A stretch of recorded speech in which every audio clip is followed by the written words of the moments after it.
God said to me, "This is why it's so hard to trust me, because you've been betrayed before."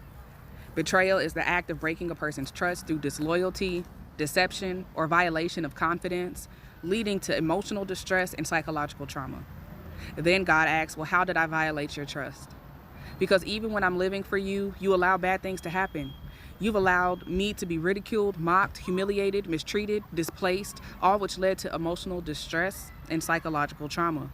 My expectations weren't met. I was disappointed and felt let down, and now I'm in a position of having to trust you again, and I fear disappointment again. I fear a violation of my trust and confidence in you happening again.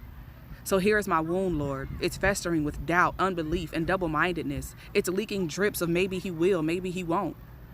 John 11:25, I am the resurrection and the life. Whoever believes in me will live even if he dies. And everyone who lives and believes in me will never die. Do you believe this? This is Martha's encounter with Jesus at the tomb of her brother Lazarus, where she said in verse 21, Lord, if you had been here, my brother would not have died. Even now, I know that whatever you ask of God, God will give you. I've never doubted your ability. I know you're able. I just don't know when or if you'll show up. God spoke to her heart's desires and says in verse 23, your brother will rise from the dead, and reassures her that he is the resurrection, that he is Lord, even of disappointments and failed expectations. But the voices of double-mindedness are like those at the tomb. In verse 36, they said, see how he loved him as a close friend. But in verse 37, they said, could not this man who opened the blind man's eyes have kept this man from dying? So Lord, if you call me friend, why'd you leave my expectations to die? I've seen you move before. I've seen you open blind eyes. I know you're able. So why weren't you willing? Martha held on to her disappointments, even though she had just made a declaration of faith in verse 27 and said, yes, Lord, I have believed and continue to believe that you are the Christ, the Son of God. Those symptoms of her wound of betrayal reappeared at the tomb.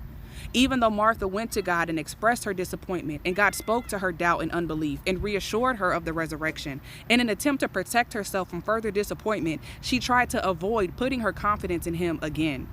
Because it was the same situation. The situation was still dead. Lazarus was still dead.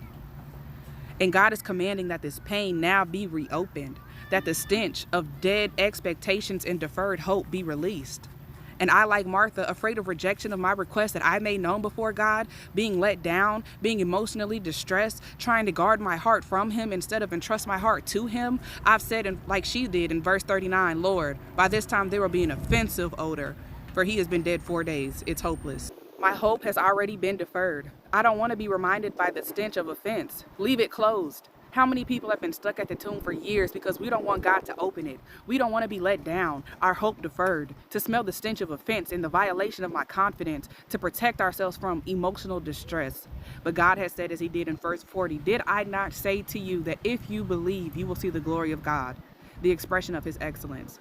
God wants to heal this wound of betrayal, to resurrect a faith, a restored confidence in him, and to heal the sick heart that came from deferred hope by fulfilling desires, and to make my faith like a tree of life bearing fruit.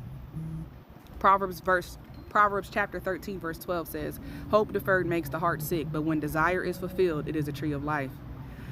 Back in John 11 verse 41 through 43, they took away the stone.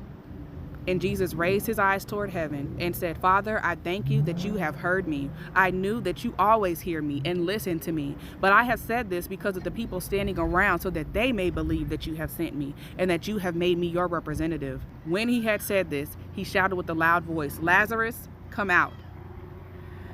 So Lord, I take away the stone that covered and protected every dead situation, every failed expectation, every deferred hope, every violation of confidence, and I look to you. I raise my eyes to you, and I thank you that you have heard me. I knew that you always hear me and listen to me. So I speak to every Lazarus in my heart.